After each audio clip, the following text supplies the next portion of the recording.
How's it going, Dolphins? It's your boy Dillon, and I'm coming back to you. This is gonna obviously be my, recap of the Dolphins-Panthers game. I'm doing this at a half at a time, so right now I'm making this part from the first half of the game, because it's all fresh in my mind. I want to talk about it. So, first of all, I want to say that the team's not looking very good in this first half. Overall, it's been a bit of a struggle. It's 13-9 right now at the halftime. Panthers are leading.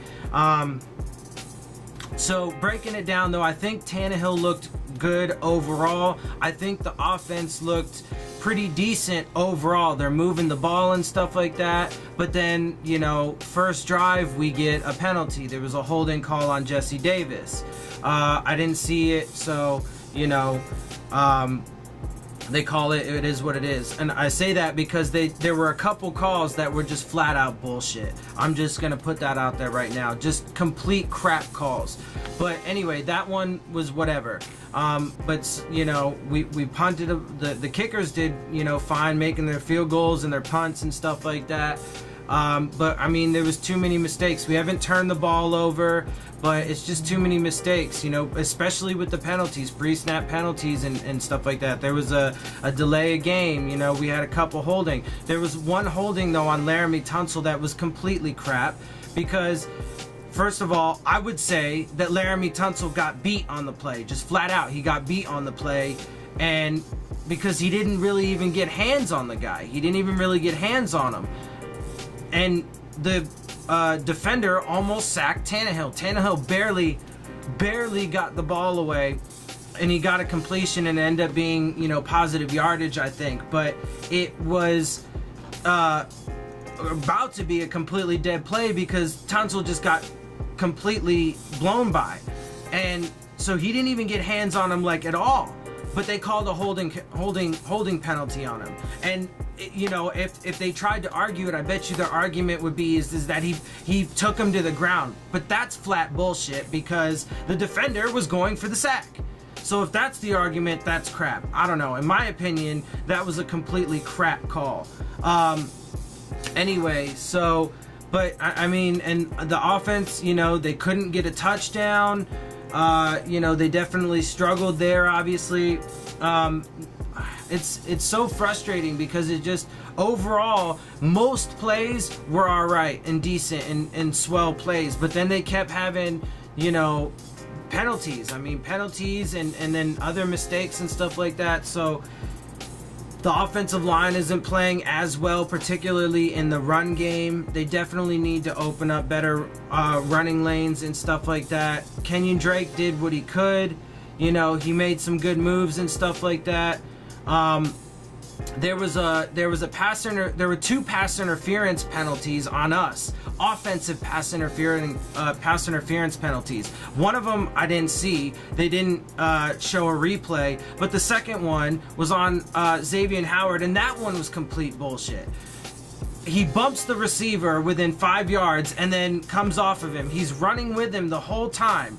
But he doesn't have his hands on him at all. They're close. He's right on him, right? And the commentator was like, "Oh, he's draped all over him like a I don't know what he said. I can't remember. Like a worn shirt or some stupid shit." And yeah, he was covering him because he had good coverage. And then when the ball gets there, he didn't touch him, he didn't hold him, he didn't restrict his ability in any way, shape, or form. You could see it clearly on the replay. There was no restriction of the receiver whatsoever. And then when he went to put his arm up to deflect the pass, he turns his head back. Because that's what a defensive back, according to the rules, is supposed to do. Put your head back when you're going to defend the pass, as long as you don't grab them, hold them, pull their arms, jerk them in any way, or restrict their ability, which he didn't, then it should be a clean play. But of course, whatever, so they called him on that. That was really super frustrating. The first team, so that was, mostly the first team offense. The second team offense, Brock Osweiler comes in, and well, he sucks. He took a sack needlessly. He could have thrown the ball away, and then he almost took another one, right after that. But they didn't do shit. They didn't do jack shit. So, I mean, I apologize for the cursing if anybody does take offense to that. I'm trying to keep it. But, you know, I'm a little frustrated. I have to admit it. You know, I mean, this is not exactly how I saw things going. We need to be playing better. The first team defense did better this week, I think, overall. Xavier Howard got an interception. Example 2 of Smith being patient, getting his depth on the route. A gain of 12 on 3rd and 11. Newton, fastball, intercepted. Picked off Xavier Howard with blockers. And it's Newton who bumps him out. You know, they let a run go for 71 yards to Christian McCaffrey. I mean, they just got, you know, the defensive line got stonewalled. But, you know, Robert Quinn got a couple sacks. All the tight ends in the Panther offense have to be able to move as Olsen is in motion. Cam Newton's under duress and yanked down. Robert Quinn. How are we supposed to get excited about those things when they let up a 71-yard run? Or then when they let up a 27-yard pass to a tight end, you know? And it seems like it's mostly the linebackers, man. They need to get it. They need to get it. They're having, the linebackers in particular seem to be having some trouble this game. And it's just, if you guys can tell, I'm a little frustrated by this because it's definitely not what I was looking for, not what I was hoping for. And I mean, right now we're losing by 4 points, but that doesn't really matter. I don't care about that so much. You know, we need, I don't know. You guys know what's going on, you know, and I've said about all I can say, I guess, for the first half. So that's it. I'm obviously going to come back with the second half. It'll all be part of the same video, but I wanted to do it half at a time because, you know, it was most fresh in my mind and I could really get the things out, the points. I mean, and, you know, it's hard to say that. I mean, I guess the standouts for the first half would be Robert Quinn with his 2 sacks. He was looking good. Xavier got his, you know, an interception and a great return. Almost took it to the house, but then when we get into the end zone, we can't, you know. But that was ridiculous because that's when that holding call against Laramie Tunsil came. The bullshit one that I was talking about. It came, you know, on like the 5-yard line. We lose 5 yards. Then we get 5 yards because the defensive tackle jumped, clearly. Right? He just comes unabated to the quarterback. So we get the 5 yards. But then we lose yards again for something. I can't even remember what the penalty was. But then there was another penalty on us, and we lost an. If I'm correct, it was delay a game. It was a delay a game penalty, and.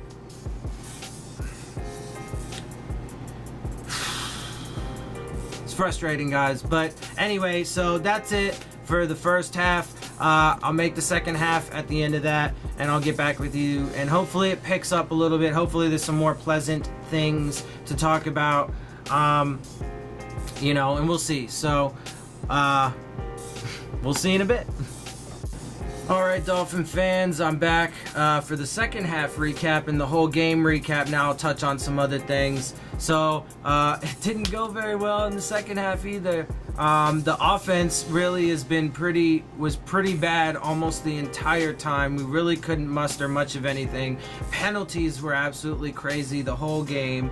And the defense had some good things, but I mean, it got completely overshadowed by penalties, a couple big plays being let up, and you know, obviously then all the interchanging of, you know, second team, third team, blah, blah, blah, blah, blah, you know, what have you. It wasn't very pretty. But, you know, I mean, there was a, in the beginning of the second half, Trey Elston gets a nice hit on a receiver after a completion. Ball pops up in the air. Jordan Lucas gets the interception. And then, you know, I mean, it was a nice defensive play, but then, you know, nothing came of it. You know, whatever. And I mean, the score doesn't usually say much, but this score says kind of how it went. I mean, we had 4 field goals. Our first 12 points, it ended up being 27-20. The Panthers win. The first 12 points of our score was all field goals. Kickers did pretty well, so that's an upside. There were definitely some bright spots on defense, like I said.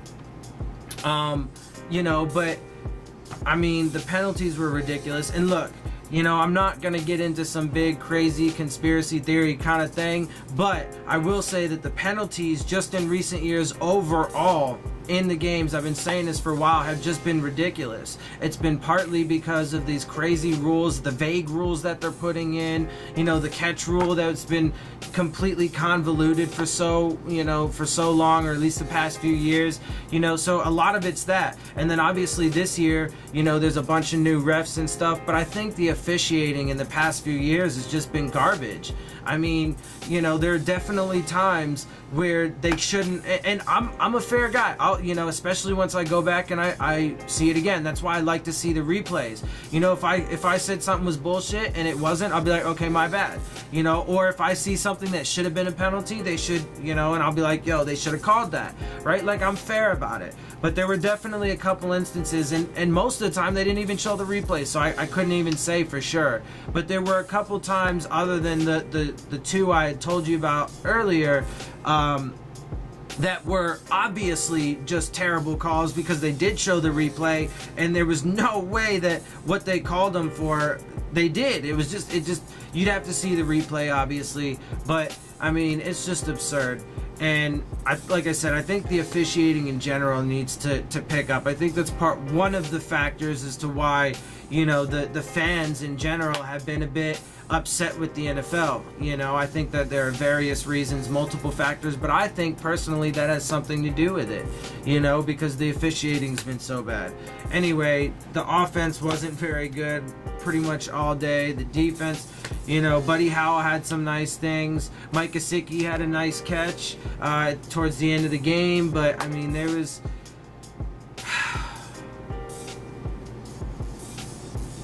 there wasn't a whole lot to be excited about. I have to admit, I have to say, it is unfortunate. Let me go ahead and give you some of the stats for this game. So, first off, like I said, the score was 27-20. We lost. In the first quarter, 6 points apiece. Second quarter, we score 3. They score 7. Third quarter, we score 3. They score 0. Fourth quarter, we scored 8. They scored 14. Okay, so now going into the stats, it was for passing yards, we had 225 and they had 179, so we beat them there. But they had more than twice our rushing yards. We only had 109, they had 226. Time of possession was pretty even. We had 28 minutes and 8 seconds. They were 31 minutes, 29 seconds. The turnovers, we lost 1. Turnover, they lost 2, so the turnover differential was on our side there. Like I said, the defense was making some plays. One turnover got called back because of a penalty, a stupid penalty too. It was, I think they called it. I didn't get to see the replay though, so in fairness, I won't say that. I don't know, because I didn't see the replay. But it's funny because, like I said, I don't want to get into conspiracy theories or anything crazy like that, but it seems funny to me, and you could go back, I've been noticing this for a while, that every time we have this ref and his crew, I can't remember his name, but if you watch the game, you know who I'm talking about. When we have this ref, they call us for so many penalties. So sometimes it feels a little bit one-sided, if you will. Anyway. But like I said, in fairness, I didn't get to see the replay on that one. But we had one turnover that did get taken back. So, the turnover differential was better. Third downs, we were terrible. Absolutely terrible. 16.67% of our third downs. I mean, that was an area we super struggled last year, and apparently we super struggled this year. Or, well, in this game. I'm not gonna say that. Let's not get crazy. Look, I still think that things can be worked out. Obviously, I mean, it's the preseason, so I don't want to get too doomsday or whatever into this. But unfortunately, I have to admit that I'm not overwhelmed. I'm underwhelmed. Just within the first 2 games. played of the preseason, honestly. And it's funny because last year they changed it to where you don't go from 90 to 75 to 53 anymore. You just do all the cut downs at once. And I understand how that is beneficial from the standpoint of you get a longer look at all these guys, but I actually kind of wish that they were doing it the original way, because then we could weed out the players in the first cut down that are not playing well, that are sucking, that are not, and then that way we can take all the best players, the 75 best players from the 90, and then put them out on the field for the third game, and then the fourth game, whatever. Anyway, whatever. It's all conjecture and speculation and stuff, and whatnot. But anyway, point is, I'm definitely more underwhelmed than overwhelmed so far. So real quick, let's go for, I'll give you some individual stats. Ryan Tannehill was 14 for 17 for 100 yards, 0 touchdowns, 0 interceptions. Ryan Tannehill played pretty solid. The offensive line definitely needs a lot more work. They played well in the first game. This game they did not play very well overall. Throughout first, second, and third team, they definitely needed to pick it up. Brock Osweiler was 10 for 13. His completion percentage was all right. He was all right, 68 yards there. No touchdowns, no interceptions. But honestly, the more I watch Brock Osweiler, the less I like him, frankly. When you just watch the tape, he doesn't look good. And I don't like him. Anyway, Bryce Petty actually was probably one of the best. Honestly, definitely one of the best out there. He was 5 for 6 for 58 yards,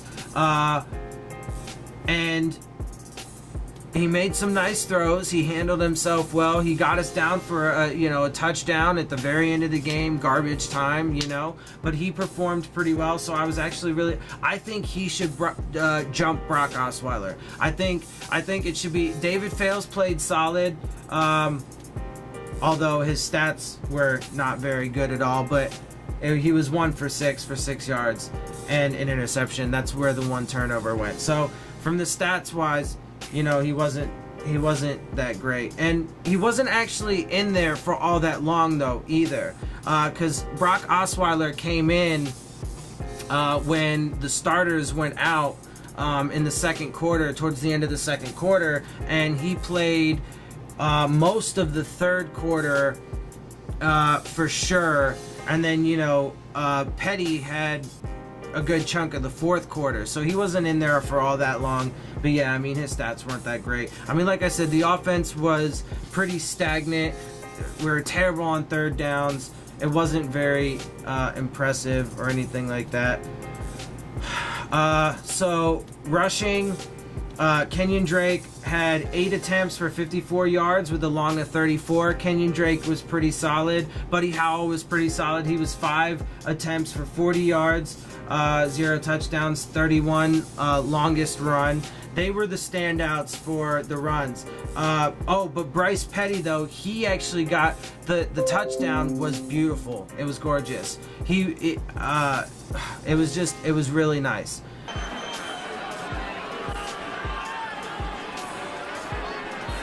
O-line fanned out like they're going to pass block on first down. 37 seconds left. Petty running room up the middle to the 10. And a touchdown. Bryce Petty had 1 run for 15 yards, 1 touchdown, and his long was 15. So that was gorgeous. Let's see, and then that was basically it. None of the rest of Jeremy Langford and Sonoris Perry didn't really do much. David Fales had 1 run for 1 yard. The pocket was collapsing or whatever. Receivers, Jakeem Grant had 4 receptions for 45 yards with a long of 12. That's all right. That's some decent production from him. Albert Wilson was 5 receptions for 39 yards with a long of 14. Decent out of him. Obviously these things need to pick up. We definitely needed more explosive plays. We didn't have hardly any at all. Sonoris Perry had 4 catches for 32 with a long of 12. Smythe had 2 catches for 27 yards, a long of 21. Jeremy Langford was 2 catches, 17 yards, a long of 9. Amendola 2 catches, 12 yards, a long of 6. And then, Francis Owusu, Thomas Duarte, Buddy Howell, Malcolm Lewis, Gavin Escobar, Leonte Carew, Isaiah Ford, and Kenyon Drake all had receptions, 1, 2, maybe 3 receptions for short yardage and stuff like that. And I'm sorry, it wasn't Gesicki. I'm sorry, it was, I think it was Smythe that had that long catch. Anyway, so like I said, it was a rather frustrating game, unfortunately. So, man, let's just hope that we have a really good week of practice. They get some things cleaned up. The penalties sucked really bad, and hopefully going into this next game, we'll be able to do a lot better and show some more encouraging signs, not so much, dreadfully painful looking kind of stuff. It wasn't very exciting. Anyway, all right, so that's it. I'm going to end it there. Obviously, I'm going to have Coach Gase's interview and, anyone else who, provides interviews who may join in on the press conference afterwards. I know the interviews are going on right now as I speak, so I'll get those for you so you can hear what those spokesmen from the Dolphins, obviously including Gase, has to say about this game. I don't imagine there's going to be a lot of nice things said, but we'll find out. So with that being said, let's, again, hope for a good practice, good week of practice, and, hopefully we definitely have a better showing next game. So with that, fins up. I'll see you guys soon.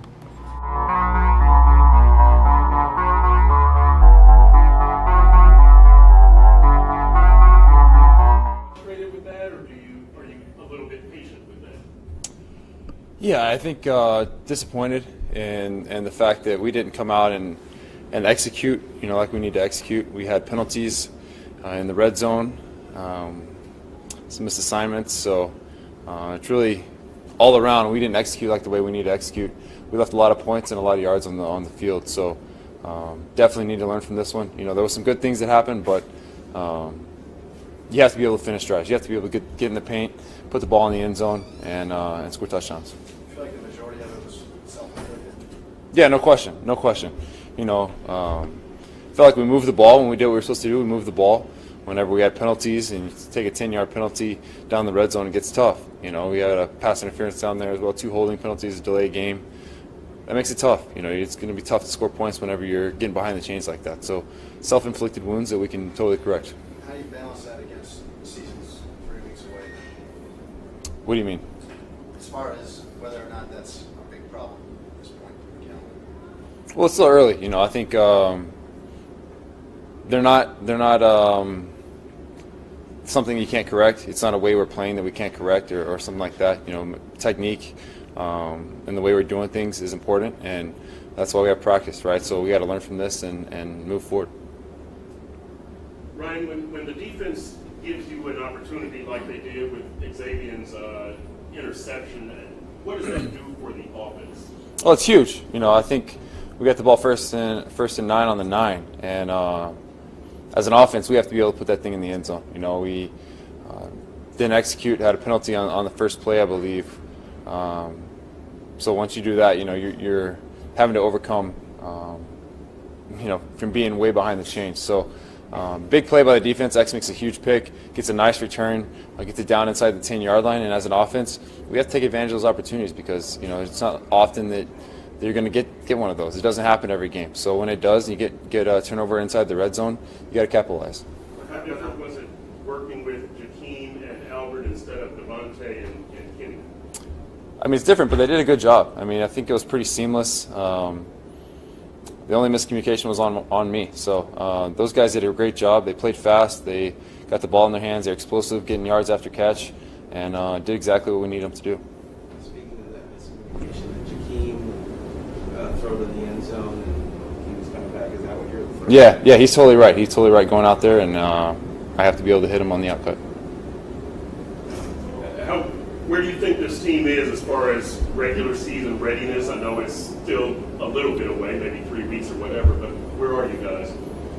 We're moving down the track. I think we're on the right track. We're doing some things that we want to do. When we moved the ball effectively. When we did what we were supposed to do and didn't have penalties, we moved the ball right down the field. So, I think there's a lot of good things we can learn from and build on. But we have to take away those penalties. So you can't have those, or it's going to be difficult to score points. Albert Wilson's a new guy for you. He's new to the offense. How things talk about it? Yeah, Albert's done a great job. He's picked up the offense well. Having Kenny be out for this week, really gave him an opportunity to come in and get a lot of reps in practice as well as this game. So that was huge for us, for myself and him, and just being on the same page and stacking up those reps together. So much and puts us in bad position, 3rd and long. It's just tough to overcome. We have to eliminate negative plays, whether it be, a negative run, because it's not like -1. We're like -5, -6, and then we have to eliminate the penalties. You're still seeing a lot of the sloppiness that you've been upset with throughout the month. I don't know if it's so much sloppiness. It's just, we have to react a little quicker. And that's what happens with practice and games. It's different, and we have to get in. We have to be quicker to react to things. At what point do the mistakes become a problem because you're running out of time to straighten those things out? I mean, really, once you get in the season, we got 2 more weeks to clean it up. That's what our focus has to be. A lot of things have to go wrong for a 71-yard run to happen on defense. Right. No? I mean, it can be one guy.